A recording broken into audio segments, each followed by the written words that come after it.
Welcome to the 13th episode of the Reading and Writing Podcast. I'm your host, Jeff Rutherford, and today I have an interview with Carla Neggers, author of many popular romantic suspense novels, including her latest novel, available now in hardcover, The Mist.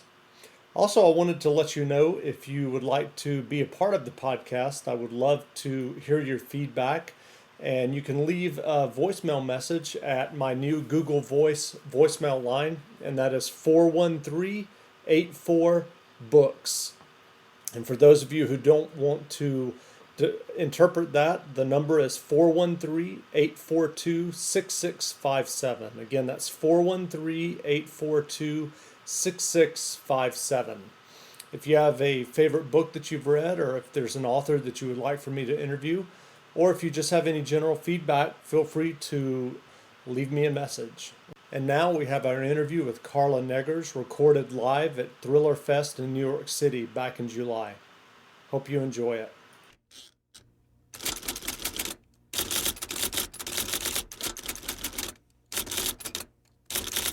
This is Lee Child, and I'm listening to the Reading and Writing Podcast. Today on the Reading and Writing Podcast, I'm at Thriller Fest in New York City, and I'm speaking with Carla Neggers, the author of more than 50 novels, correct? Correct. Neggers' latest novel, The Mist, has just been published in hardback. I wonder if you can talk about The Mist, and if you remember, first of all, tell us a little bit about it, and then also if you kind of remember where you got the initial idea and kind of where you took it from there. All right. Well, The Mist is about a woman who has information on a dangerous, corrupt billionaire and has to stop him from exacting revenge on FBI and a member of the Boston Police Department. So here, she is not a professional law enforcement officer, but she's has the skills of a professional spy, because that's what her father is. He never really says he is, but so she's an interesting character in that she's a hotelier, and yet she has this information that the law enforcement people don't have, and she's caught in one of those dilemmas of what does she do now? How does she stop this guy? She's convinced he's going to be violent, and yet he's been set free. And so that sets up the dilemma of The Mist, and it starts actually in an Irish pub on the southwest coast of Ireland, and it's very atmospheric. And I could see her as a character. I could see the scene. That's how I started with it. The villain, Norman Estabrook, the billionaire, actually shows up in, very briefly, as a minor character in The Angel, which is out in paperback now. And Lizzie is not in that book at all. Will Davenport, the hero of the book, it's romantic suspense, best of both worlds. You get great romance, great suspense plot, and Will Davenport shows up very briefly in The Angel. So I knew him, and I knew that Norman, and I knew Norman was free and was going to get violent, but I didn't know Lizzie. But I could see her in this pub. And I could see her walking down the lane, giving Will, who is a professional, he's a spy, of course, my first British hero, and he's this great spy. I could actually see him see her giving him the slip. So she has to be pretty good, doesn't she, to give a British spy the slip, and then go into this ancient Irish stone circle. And I could absolutely see her taking on a would-be killer in the stone circle, getting information about a bomb about to go off in Boston. So that's how the story started. I had a little bit of the characters, a little bit of the situation, and I could see the heroine without knowing who she was. And I just started asking myself questions about, well, who is she? What's her name? And when I had the name Lizzie Rush, it just kind of all went from there. And it's interesting, because I don't always know how I come up with an idea. What is your writing process like usually? Do you tend to, as you just mentioned, just write to kind of answer those questions for yourself? Do you ever sit down and do a detailed outline before you start from page one? I was just wondering what your writing process is like. To a degree, it's different with each book, and yet there is sort of a framework. And I've discovered that, for better or for worse, I'm not a detailed outliner.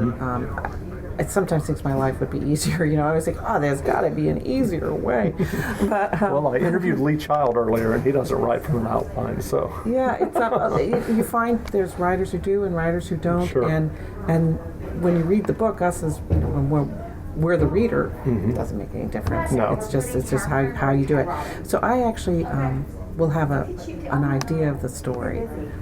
An opening, a scene in the middle, maybe something about the ending, some sort of sense of the overall story, and maybe I'll do a synopsis of a page and a half just to give myself an eye, the arc of the thing. But it's not carved in stone. It's a jumping off point, and I have found that I'm happier as a writer, and that's what it's all about. Gotta be happy as a writer. If I sit down and just write about 75, 100 pages without censoring myself at all, not going back, just get a feel for the story, and then I can go back and I do some outlining and asking questions. And the Mist, for instance, there's a lot of plot in it. It's a hit list story. We have a guy, bad guy, he's out there. He's set a bomb off in Boston. He sent a killer to Ireland. He's disappeared.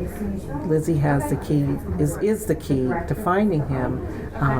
But there's a lot of plot going on. There's different points of view, and there's a lot to figure out. So it was helpful at times to just really sit down and do a timeline. I will often do that where I have all these pieces of the story, and I'll just try to get it all on one page with columns and stuff, just so I can visually see the pacing, the story arc, how it's all fitting together, and play with that a little bit. So it's like a right brain, left brain thing. Sometimes you're just total right brain, sometimes you're total left brain, but it usually works best when you use your whole brain, right? Great. Well, you've had a lot of success with publishing, and you've written had more than 50 novels published. I wonder at this point, kind of what drives you, to the keyboard every day? I love to write. I've always loved to write, and I can't hardly remember when I didn't write. I grew up in the country in western Massachusetts with 6 brothers and sisters. There were 7 of us in 9 years, if you can imagine. So it was like a little posse. Wow. And there were always chores to be done and whatnot. And my way of getting away and doing my own thing was to climb a tree with a pad and pen, and I'd sit up in that tree and spin stories. So I've always done it, and I love to do it. And I'm as excited now about writing as I was when I first started. Great. You started your career writing category romances, and now you're writing larger novels of romantic suspense. I was wondering if that switch to you was natural. Was it something that you were always interested in terms of thrillers and being able to include the romantic subplot? It's always been what I've been interested in. Romantic suspense was what I was writing when I was climbing the tree as a kid. My very first book that I submitted was romantic suspense. There was no market for it whatsoever, and so it's like go to do straight mystery or straight romance. And the market that when you walk into a bookstore now as a reader, it is completely different than walking into a bookstore when I started out, just really as such a young writer, and kind of built this whole area with talk about single title romantic suspense and thrillers and all this stuff that's going on now. It's just so exciting. But when I started out, series romance was exploding. It was just a time. It was economic hard times. People wanted happy reads, and a lot of women. All the baby boomers were having babies, and just a short, fun read. That's what you had time for. The books reflected women's lives, going to work, taking on issues of the times. And so I wrote very funny, sexy romances, and I had a great time and learned a lot. And you could see, if you read them, you can see a little bit of suspense creeping into the stories as I went along. So that's just always what I've been driven to do. Interesting. I wonder if you kind of remember your experience of getting your first novel published, and if you can just talk about that, what it was like for you. It was so exciting, and it was a category romance, actually written under a pseudonym, Amalia James. And I was living in Boston at a time, and my daughter was just a toddler. And I remember walking into the bookstore in Harvard Square, of all places to be going to see a category romance, right, with Harvard. And I had her on my shoulders. and I walk, and I was wearing overalls. So picture that, right? Oh my gosh. Do you have photographic evidence? Isn't it funny that I really, all these years, I can vividly remember. I was just a young writer, and I walked in, and I was so excited to see that book on the shelves. But it was a very, it was a very exciting experience. It was very surreal in a way, and I love it now. When I walk on book tour, my New England tour, going around to Maine and Connecticut and Boston, New York, Washington, D.C., and meeting readers and talking with readers, and I walk in and see The Mist there on the shelves, and it's just as exciting. So I never take anything for granted, and each book is its own thing.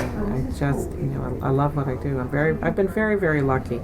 You're going out and meeting readers in some of the bookstores has been very, I don't know how to explain it. It's just when you stand up in front of a standing room only crowd of readers, or you're in it's a lousy weather and there's like 5 readers there. It doesn't matter. Each reader, when you talk to them and get their story of what they're reading, and I love talking books with people. So it's just as exciting now as it was then. That's great. And what was the process like for you of when you initially submitted the book, of finding an agent? Do you remember what that was like? Oh, I vividly remember. Yes, it was. I actually met my first agent, who was terrific, through International Women's Writing Guild, and I got her name, New York agent. I'm up in upstate New York at the time, out in the country, and I sent her a query letter. I described my book. I followed all the rules that you're supposed to follow. Keep it to a page, say what it's about. She wrote this little postcard back and said, "Well, if you think it's really great, go ahead and send it." And I thought, okay, I think she wants to see it. So I sent the manuscript off to her, and I remember when I forget exactly how much time went on, but it was a while, 8 weeks, something like that. Mm-hmm. And she called, and I was making Cornish hens.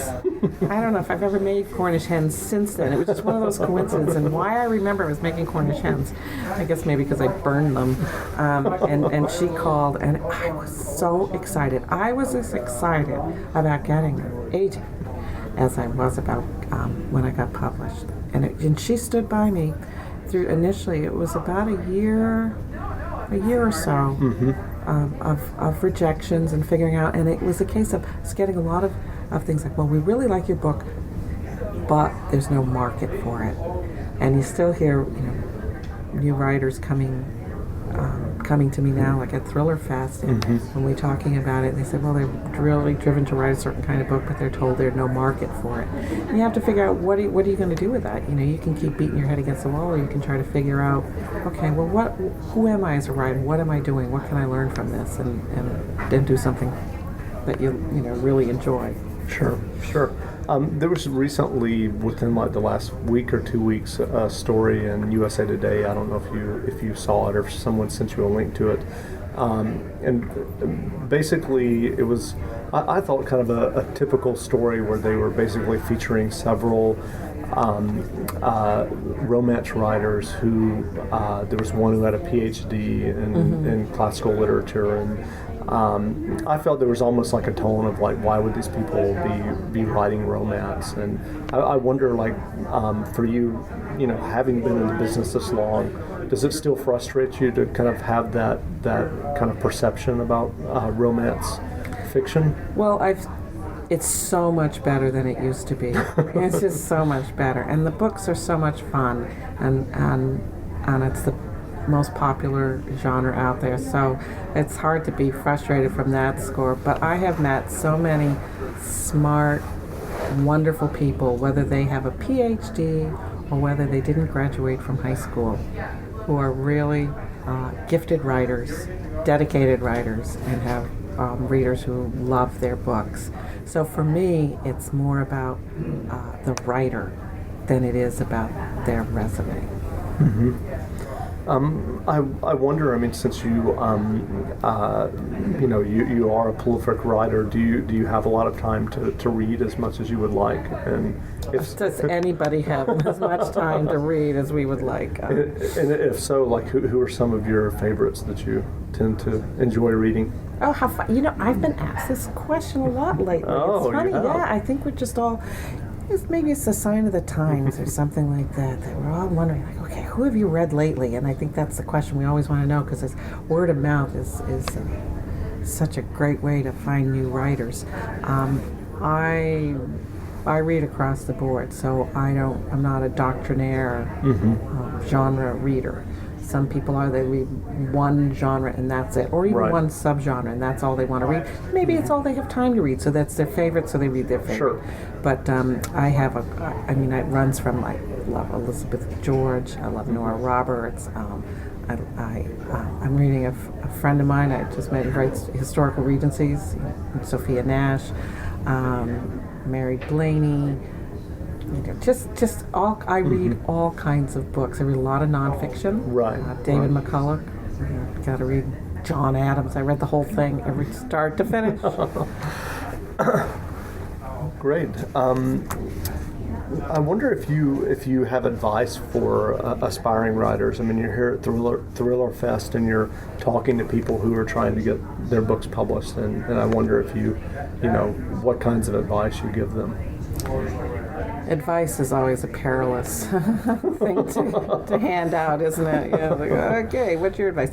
I guess my advice overall is, if you really love to write, stick with it, persevere. The business is always changing. Getting bogged down in all the business part can make you really crazy. What we bring to the party as writers is a book, and we make that book the best book we can make it. We write what we want to write, write what interests you. But does that mean you don't pay attention to the market? So for some writers, yes, that's exactly what it means. For other writers, no. They find it's a yin-yang thing. There's a George Bernard Shaw quote. I'm not going to remember the whole thing, but it basically says that you can be safe, you can do everything you're supposed to do, and you never get anywhere, because all progress is made by unreasonable people. And so I've heard genres and subgenres declared dead from the very beginning of my career. From romantic suspense, the editor said it will be back when pigs can fly, and it's one of the strongest genres out there because it's dynamic. What they were talking about, really, the editor wasn't wrong, saying don't write the romantic suspense that was out there, it was so popular, say in the 70s or the early 80s. It's just right. So you have to translate it, and you change it as a writer. What are you going to do? I heard that paranormal was dead. Yeah, right. Paranormal was dead. Can you believe it? Everything is vampires. Go look at it. I know, it's unbelievable. And it's because the writers were unreasonable and said, well, excuse me. All right, so paranormal is dead. Okay, I won't call it a paranormal, even though it has a vampire in it. I'll say it's urban fantasy. Yeah, or a sexy romance. Yeah. We just won't mention that little part about the vampire. And then so writers, that unreasonableness, and yet at the same time, you don't want to not take good advice when given. Sure. And that sometimes is a craft thing. If they say, oh, okay, you keep hearing the same thing over again, you don't have enough emotion, or you have too many characters. If you're hearing that over and over again, maybe you need to take a look at your book and say, okay, how can I do more emotion? Let me play with that. Let me experiment. Let me see what that would feel like as a writer, and see what happens with it. Right. In terms of the business end of publishing, there's been a lot of discussions about ebooks and where the industry is headed in terms of digital media. I wonder if that's something that you've given a lot of thought to, and what your thoughts are about that. I just had an experience where I had a free download for a week. I think it was about 4 or 5 days, of The Widow on Amazon, and it was for the Kindle, and it was an interesting experience because I had so many readers email me who had never read any of my books before, and they found that they read The Widow because they could get it for free, right, and loved it, and then went and bought other books. So that's an example of a marketing thing that could only happen within instantaneously like that through ebooks. So it was my first big experience in that, and certainly a lot of my books are available as ebooks. I hear from readers who will they want the book right away. They've got their Kindle or their Sony Reader or whatever it is, and I'm not as familiar with it myself as a reader. Right. I'd like to get, but I haven't figured it out yet. I haven't figured out what I want because I just haven't had time. Yeah. And I love that. I'm not going to give up on the printed book at all. Yeah. I love the printed book, and I hear from a lot of readers who say, yeah, they're doing a lot of downloads of ebooks. They try writers, they're reading, and they find they're reading more, and they're actually buying more hard copies of books than they ever bought before. It's an interesting phenomenon. So I think we're just at the beginning of it, and we'll see. Sure. We'll see what happens, and whether it all we go completely digital or not. Who knows? Who knows? So long as I got good books to read, I'm happy. But it obviously has lots of potential for promotional opportunities, like you're saying. I mean, if you have the chance to download, a full book by someone that you've never read before, and you love it, then you've grabbed a reader.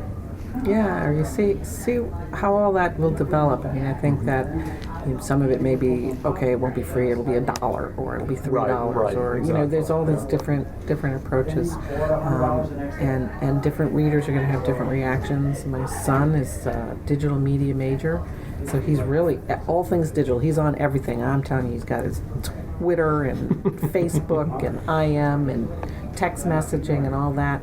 And he actually does. He's not interested at all in ebooks. He says that's his time when he just wants to unhook. And he's a huge reader. He reads tons of thrillers. That's great. Yeah, he loves to read. That's great. Okay, well, that's about all the questions that I had. So I just wanted to remind people that your latest novel is The Mist, and it's in bookstores now. And what do you have coming up? And also, where can people find you online? All right. Well, I have a website, carlaneggers.com. I'm on Twitter, and I'm on Facebook. How do you like that? Okay. Still figuring it out. So, and next up is Cold River, and that'll be out on November 24th. Great. Thanks a lot. Thank you. Thanks for listening to the Reading and Writing Podcast. I hope you enjoyed my latest interview. Also, if you enjoyed listening to this interview, you can subscribe to the feed for the podcast in iTunes. And if you really enjoyed it, I would love for you to leave me a comment in iTunes so that other people can discover the podcast in the iTunes store. It's very simple. You go to the iTunes store and leave a review. Thanks again, and we'll be back in 2 weeks with another interview with a writer that you enjoy reading. This is Kevin J. Anderson, and whenever I'm not reading or writing, I enjoy listening to the Reading and Writing Podcast.